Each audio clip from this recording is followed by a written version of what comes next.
Assalomu alaykum. Xorazm kanalının obunaçıları. Bugungi navbatdagi malimiz Sementala gibrid porodalı 3 bo'ladi. Bo'yi 1.50 chiqadi. Egadan bu mal.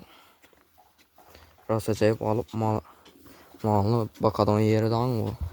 Yemlash kerak uni to'lki. Bo'yi 1.50. Narxini keladigan bo'lsak 30 milyon so'm, 30 milyondan kelishamiz deydi. Yemishlaringizni ko'rishingiz mumkin obunachilar. Rosa ajoyib olib boqish kerak to'lkadan.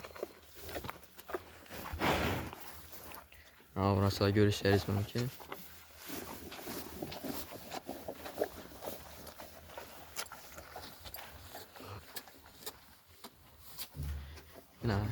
Egasini adı Zaferbek bo'ladi. Ish o'rdan nomerlarini qo'yib qo'yamiz ekranda.